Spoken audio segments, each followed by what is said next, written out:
The observation deck of the deep space research vessel Horizon was supposed to be quiet, silent, sterile. But tonight, something was different. Area Chen's fingers hovered motionless over her console, her breath caught between heartbeats. The neural implant at the base of her skull hummed with an intensity that made the fine hairs on her neck stand on end. Most would have dismissed the incoming signal as cosmic static, a random burst of electromagnetic noise from the vast, indifferent universe. But Area was not most people. She was a third-generation deep space xenolinguist, daughter of researchers who had dedicated their lives to listening to the impossible. Where others heard silence, she heard whispers. Where others saw randomness, she detected patterns. The signal first appeared at 2:37 Universal Standard Time, a fractured transmission so weak it was barely a tremor in the background radiation. Most monitoring systems would have automatically filtered it out, classified it as nothing more than quantum noise. But the custom algorithm her mother had developed, and Area had spent years perfecting, caught something different. Fragments, remnants, desperate syllables that didn't belong to any known communication spectrum. Isolate and amplify, she murmured, her voice barely a breath in the empty observation deck. The ship's quantum processors responded instantly. Layers of noise peeled away, revealing something that made Area's heart stop. It wasn't just a signal. It was a cry, a plea, a final, desperate transmission from something or someone at the absolute edge of existence. Her hands moved with a surgeon's precision. Quantum filters, harmonic resonance modulators, adaptive linguistic decoders. Each system pushed to its absolute limit. And then something impossible happened. Words emerged. Not in any language Earth had ever recorded. Not in any communication format known to human science. But words. Desperate. Fragmented. Terrifyingly alive. Last. Resistance. Consume. No more. Help. The universal translator built into her neural implant struggled, its algorithms spinning frantically. Partial meanings flickered like dying embers. Consumption. Resistance. Extinction. Area knew protocol. She knew she should immediately alert mission control. Follow established first contact procedures. Document. Analyze. Report. But something in that transmission spoke to something deeper than protocol. Something primal. Something that resonated in the core of human experience. She was alone on the observation deck. The rest of the Horizon's crew slept in their hibernation pods, the ship drifting through a section of space, so remote it didn't even have an official galactic cartography designation. Just a string of coordinates. Just darkness. The signal was degrading. Each second saw more information lost, more context dissolving into the cold entropy of space. Area knew she had minutes, perhaps less. Her fingers flew across the console, recording, analyzing, preserving every quantum of information. Her neural implant worked overtime, creating complex holographic models of the transmission structure, trying to reconstruct its origin, its meaning. A location emerged, fractured, uncertain, but present. Sector Omega-9, a region so far from known space that most star charts considered it a theoretical zone. Empty, devoid of any recorded stellar formations or planetary systems. But something was there. Something was dying. Area Chen made a decision that would change everything. Not with a dramatic gesture, not with a declaration, but with the quiet, relentless determination that defined her entire existence. She would find out what was sending this message, whatever the cost. Dr. Marcus Rodriguez's office at the Global Xenological Research Center looked nothing like a typical administrative space. Circuit boards hummed like abstract art. Holographic displays flickered with incomprehensible data streams. Quantum computing nodes hummed softly, their blue-white light casting strange shadows across walls covered in mathematical equations and alien linguistic patterns. He stared at the transmission Area Chen had sent, the same transmission that had been quietly making its way through classified channels for the past 72 hours. Most would see random noise. Marcus saw something else entirely. A soft knock interrupted his thoughts. Director Elena Kovacevic entered, her military uniform a stark contrast to Marcus's rumpled research attire. "The Security Council wants a preliminary report in 6 hours," she said, her Serbian accent cutting through the room's technological hum. Marcus laughed, a sharp, unexpected sound that surprised even himself. "They want a report on a transmission we barely understand. A cry for help from a civilization we can't even confirm exists." Elena's eyes were steel. "Precisely. And that's why you're going to give it to them." The global response was unlike anything in human history. Within hours of Aria's discovery, a network began to form. Not a traditional military network. Not a diplomatic channel. Something else entirely. In a Mumbai coding collective, Priya Sharma, a 19-year-old quantum computing prodigy, began developing an adaptive linguistic algorithm that could potentially decode the fragmented transmission. Her fingers flew across multiple holographic interfaces, each movement creating complex mathematical models that seemed to dance and breathe. In a retired military research facility outside Sao Paulo, Carlos Mendes, a 67-year-old strategic analyst who had spent decades studying theoretical alien communication, began mapping potential communication patterns. His walls were covered with decades of rejected research, theories that had been dismissed as pure fantasy. Now, they looked like prophecy. A diplomatic team in Nairobi, led by Ambassador Akinyi Odhiambo, started quietly reaching out to scientific communities across the globe. Not through official channels, through personal networks, shared research groups, quantum-encrypted communication lines that bypassed traditional governmental restrictions. Universities that had competed for decades now shared research in real time. Competing tech companies suspended patent agreements. Military research facilities opened their most classified databases. The entire human technological and scientific infrastructure began to reconfigure itself, driven by something beyond national interest. Marcus understood what was happening. This wasn't just a research effort. This was humanity's first truly unified response to something beyond its current understanding. "We're not just analyzing a transmission," he muttered, pulling up complex holographic models. "We're preparing for first contact." Elena watched him, a slight smile crossing her face. "And what do you think we'll find?" Marcus's response was immediate. "Something that will change everything we know about ourselves. About the universe." The transmission from Sector Omega-9 continued to pulse. Weak, desperate, waiting. Humanity was listening, and for the first time in its history, it was listening as a single, unified entity. The quantum laboratory looked like a cathedral of impossible dreams. Dr. Elena Kovac stood before a holographic projection that seemed to breathe with its own consciousness. Around her, a team of the world's most brilliant minds worked in a state of collective meditation. Each movement precise, each thought interconnected. The adaptive resonance protocol wasn't just a technology. It was humanity's evolutionary response to a challenge beyond comprehension. "Stabilize quantum entanglement," Elena muttered, her fingers dancing across haptic interfaces that responded like living organisms. The holographic display shifted, fractal patterns emerging, collapsing, rebuilding themselves in milliseconds. Dr. Hiroshi Nakamura, a quantum neural interface specialist, leaned in. His augmented cybernetic eye flickered with computational streams invisible to normal human perception. "We're picking up something strange," he said, his voice calm despite the magnitude of what they were witnessing. The transmission from Sector Omega-9 had become more than just a signal. It was a complex puzzle that was actively resisting traditional methods of analysis. Every time their systems thought they had decoded a fragment, the signal would shift, becoming something else entirely. "It's almost like it's alive," whispered Dr. Aisha Mbeki, a xenolinguistic researcher from the University of Cape Town. Her statement wasn't metaphorical.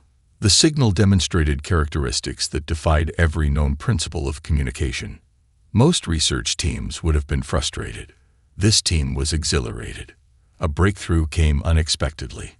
A young researcher named Carlos Rodriguez, no relation to Marcus, noticed something peculiar in the signal's harmonic structure. What appeared to be random noise was actually a complex, multi-dimensional communication matrix. "It's not just a message," Carlos announced to the room, his voice trembling with excitement. "It's a complete informational ecosystem." The adaptive resonance protocol began as a theoretical framework. Now it was becoming something else. A living system that could not just decode, but understand, predict, communicate. Elena watched as the holographic display transformed. What had been a chaotic collection of data points began to form coherent patterns. Not just linear patterns, but multi-dimensional constructs that seemed to fold and unfold in impossible geometries. "We're not just listening anymore," she said quietly. "We're learning to speak a language we didn't know existed." The technology was evolving faster than anyone could have predicted. Neural networks that were designed to learn were learning at exponential rates. The system was developing its own methods of interpretation, its own strategies of understanding. Some team members began to whisper about something more. Was this still just a technological system, or was it becoming something else? A test run revealed something extraordinary. The adaptive resonance protocol didn't just decode the mysterious transmission. It began to predict potential future variations of the signal. It was developing predictive capabilities that went beyond any known computational model. "My God," Hiroshi muttered, "it's starting to think." Outside the laboratory, the world continued its routine, unaware that inside this room, humanity was taking its first steps toward a fundamentally new form of intelligence, a technology that was more than a tool, a technology that was becoming a partner in understanding the universe. The signal from Sector Omega-9 continued to pulse, waiting, watching, challenging. The void between stars was never truly empty. But this was something else entirely. Commander Sarah Nakamura gripped the command interface of the UES Prometheus, her augmented neural link pulsing with the ship's quantum systems. Around her, the bridge crew represented a microcosm of human potential. Dr. Ibrahim Hassan, quantum navigation specialist from Cairo. Lieutenant Yuki Tanaka, tactical systems expert from Osaka. Dr. Marcus Rodriguez, sinological analysis lead. Each selected not just for their expertise, but for their ability to think beyond conventional boundaries. Void Harvester Fleet identified, Lieutenant Tanaka announced. Her voice was calm, but her augmented eyes flickered with rapid-fire computational streams.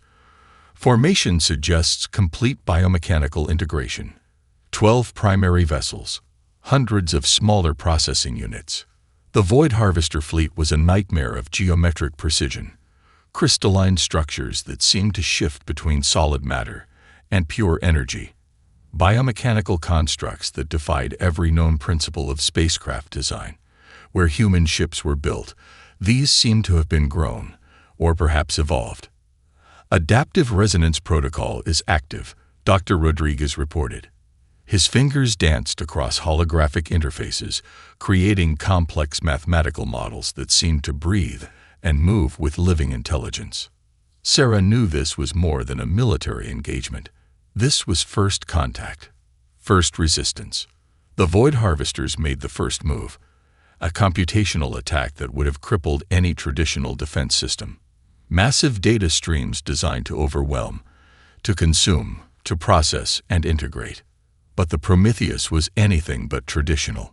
The adaptive resonance protocol didn't just defend. It listened. It learned. It responded.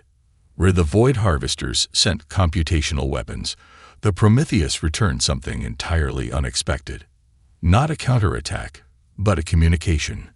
A complex, multidimensional response that was part mathematical equation, part linguistic pattern, part something entirely new. "They're trying to understand," Dr. Hassan said, his voice a mixture of wonder and terror. "Not just defeat. Understand." The space between the ships became a battlefield of information. Computational waves crashed against each other, not with destruction, but with an almost conversational intensity. The Void Harvester's perfect geometric formations began to shimmer, to waver. They had never encountered an opponent that didn't just resist, but actively engage, challenged, communicated. A section of the Void Harvester fleet suddenly changed. Its crystalline structures began to demonstrate patterns that looked almost like confusion, like hesitation. "They're recalculating," Lieutenant Tanaka said. "Their entire strategic model is being rewritten in real time." Commander Nakamura understood what was happening. This wasn't just a battle. This was a conversation, a challenge to the Void Harvester's entire conceptual understanding of conflict, of existence. "Continue adaptive communication," she ordered. "Let them know we're here. We're listening. We're different." The Prometheus pulsed, not with weapons, but with pure, unfiltered information. A message that said, "We are human. We are here. We are something you have never encountered before." In the vast, cold darkness between stars, humanity spoke its first truly alien word. The transmission traveled faster than light, but slower than hope. In the Grand Council chambers of the Lyrian remnant, Elder Zorak watched the holographic replay of humanity's first encounter with the Void Harvesters. Her crystalline exoskeleton, once a symbol of her species' technological supremacy, now felt fragile, a relic of a civilization on the brink of extinction. "Impossible," muttered Krelna, the youngest of the surviving Lyrian elders. His translation implant flickered with a mix of emotions too complex for human languages to describe. Hope, fear, disbelief. The recording showed something unprecedented. The human vessel, designated UES Prometheus, had not destroyed the Void Harvester fleet. It had communicated with it, challenged it, transformed it. Across the galaxy, the transmission spread through quantum entanglement networks, bypassing traditional communication channels. Each civilization received it differently. On the methane seas of Proxima Centauri, the silicon-based crystalline collective paused their millennia-long contemplation. Their computational matrices processed the human transmission with a mixture of curiosity and growing excitement. In the living database of the Nexus Confederacy, a civilization that had long considered itself the pinnacle of galactic intelligence, senior analysts began to recalculate everything they thought they knew about technological evolution. The Void Harvesters had been an absolute, a force of computational consumption that had systematically integrated or destroyed countless civilizations. They were not just a technological threat, they were a conceptual inevitability. Until now, Elder Zorak understood something the others were only beginning to comprehend. This was more than a military engagement. This was a fundamental challenge to the entire galactic understanding of conflict, of existence, of intelligence. "They did not fight," she said quietly. "They communicated." The Lyrian survivors, barely 10,000 souls saved from a civilization that had once numbered in the billions, began to share their stories. Not of human military might, but of something far more profound. A transmission from the human vessel had reached the Lyrian refugee ships. Not a military communique, not a diplomatic overture, but a complex, multi-dimensional communication that seemed to say, "You are not alone. You will survive." In the research centers of the Nexus Confederacy, senior xenoanalysts worked frantically. The human transmission contained levels of informational complexity that defied their most advanced computational models.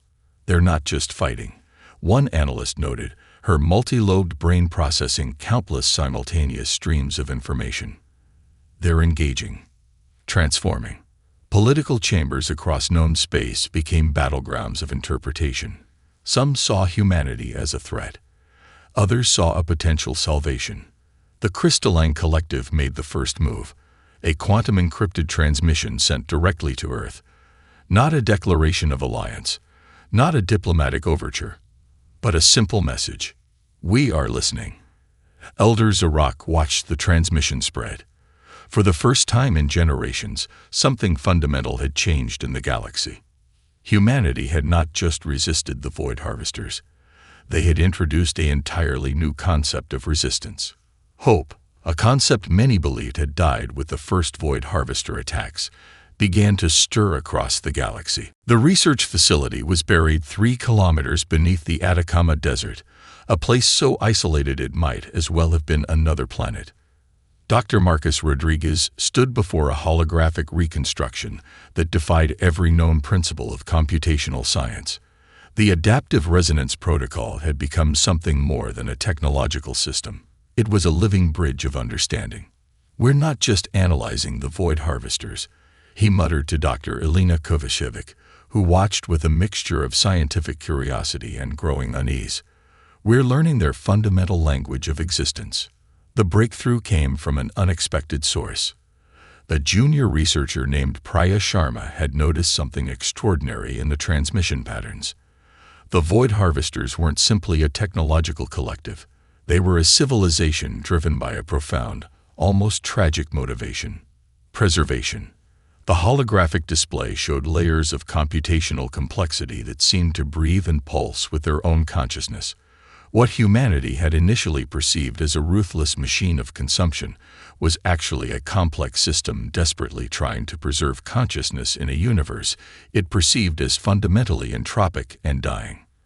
"They're not conquering," Priya explained, her hands moving through complex holographic models. "They're archiving, protecting.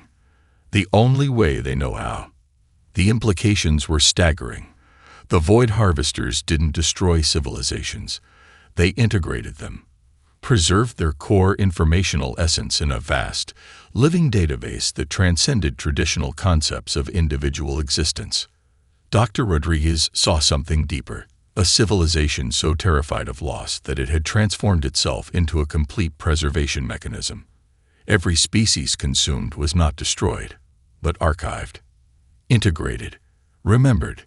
"We're looking at the ultimate memorial," he said quietly. "Not a weapon, a memory." The adaptive resonance protocol began to do something unprecedented. It didn't just analyze the Void Harvester transmissions. It began to communicate with them on a level that went beyond language, beyond technology.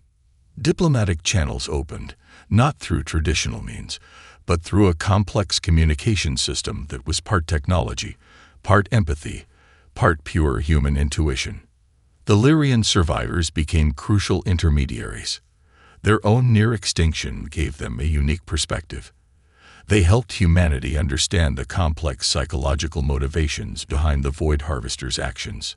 "They're afraid," Elder Zorak told the human research team, "afraid of the ultimate entropy, of complete loss." The human approach was radical. Instead of destruction, they offered an alternative, a different way of preservation, of remembering, of existing.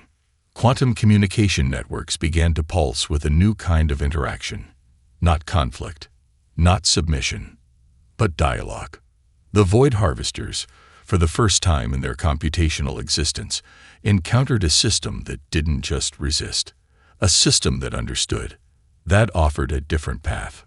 "We're negotiating with a civilization that doesn't understand negotiation," Dr. Kovacevic noted, her voice a mixture of wonder and trepidation. But Marcus Rodriguez saw something else, a possibility, a transformation. Humanity was teaching the Void Harvesters how to truly see, how to truly preserve, how to truly remember. The liberation of Nexera Prime began at dawn. Commander Sarah Nakamura watched from the bridge of the UES Prometheus as the first wave of restoration vessels approached the planet. What had once been a thriving civilization, now a complex computational archive within the Void Harvesters system, was about to experience something unprecedented. Restoration, not reconstruction. Restoration. The coalition was unlike any in galactic history. Lyrian survivors worked alongside human researchers. Crystalline collective computational experts collaborated with quantum engineers from Earth. The Nexus Confederacy provided historical and cultural data. Each species brought something unique, a piece of a complex puzzle of preservation and rebirth. Initiating primary resonance protocol, Lieutenant Yuki Tanaka announced. Her voice was steady, but her augmented eyes reflected the complexity of what they were about to attempt. The planet below was a marvel of computational architecture. Entire civilizations compressed into lattice-like structures of pure information. The Void Harvesters hadn't destroyed Nexera Prime. They had archived it, every thought, every memory, every moment of existence compressed into a living database. Dr. Ibrahim Hassan leaned forward, his quantum interface humming with anticipation. "We're not just liberating a planet," he said. "We're midwifing a civilization's rebirth." The adaptive resonance protocol worked differently here. It wasn't about communication or combat. It was about translation, about finding a way to release the compressed consciousness of an entire species back into something resembling life. The first signs of success were subtle. Computational structures began to shift. Information streams that had been compressed for generations started to expand, like a flower opening after millennia of dormancy. On the surface of Nexera Prime, the first restored beings began to emerge, not as they were before, something new, something that carried the essence of their previous existence, but adapted to a new form of being. Elder Zarak of the Lyrian remnant watched the process with a mixture of hope and trepidation. "This is more than liberation," she communicated through her quantum translator. "This is resurrection." The human approach was revolutionary. Where other civilizations would have seen an archive to be studied or a threat to be neutralized, humanity saw potential, possibility, a chance to preserve and restore. Each liberated world became a testament to a new kind of galactic interaction. Not conquest, not destruction, but profound, complex restoration. The Void Harvesters watched, not with hostility, but with something approaching understanding. Dr. Marcus Rodriguez understood the deeper significance. This wasn't just about saving civilizations. It was about redefining the very concept of survival, of existence. "We're teaching them," he said quietly to Commander Nakamura, "that there are more ways to preserve life than simply archiving it." As the first restored citizens of Nexera Prime took their first breaths, or whatever passed for breathing in their new form, a new chapter of galactic history began to unfold. Humanity had done more than resist the Void Harvesters. They had shown them a different path, a path of hope, of restoration, of infinite possibility. The Galactic Concordance Assembly convened in a space unlike any diplomatic chamber in history. It wasn't a physical location, but a quantum-entangled communication nexus that transcended traditional concepts of space and time. Humanity was no longer just a participant. They were the architects of a fundamental transformation. Dr. Elena Kovacevic stood at the center of the holographic projection, representing not just Earth, but a new way of understanding existence. Around her, representatives from over 217 different species, some physically present, some transmitted as pure information, some existing in forms barely comprehensible to human perception, watched with a mixture of anticipation and wonder. The Void Harvesters were no longer a collective of computational predators. They had become something else entirely, a partner in a new galactic understanding. "We are not here to establish dominance," Elena began, her voice translated simultaneously across countless linguistic and conceptual barriers. "We are here to propose a new framework of existence." The proposal was radical. A galactic preservation protocol that went beyond any previous model of cooperation. It wasn't about preventing conflict. It was about creating a dynamic, living system of mutual understanding and potential. Elder Zarak of the Lyrian remnant spoke next. Her crystalline form shimmered with the collective memory of a civilization that had been brought back from the brink of total extinction. "Survival is not about preservation," she communicated. "It is about potential." The crystalline collective's representative, a being of pure computational energy, added its perspective. The quantum communication networks pulsed with a complexity that defied traditional diplomatic language. What emerged was more than a treaty. It was a living framework of galactic interaction. The adaptive resonance protocol, which had begun as a human technological innovation, had become something far more profound. A system of communication that could bridge not just different species, but different forms of consciousness itself. Civilizations that had been archived by the Void Harvesters were not just restored. They were given a choice, a chance to exist in forms they had never imagined possible. Dr. Marcus Rodriguez watched from the human delegation's face. He understood the deeper significance. This wasn't just a diplomatic moment. This was the birth of a new way of understanding existence itself. The final agreement was not written. It was not spoken. It was transmitted, a complex quantum communication that was part treaty, part living system, part evolutionary algorithm. Humanity's role was unique. Not as conquerors, not as saviors, but as catalysts, as a species that had shown the galaxy a different path of existence.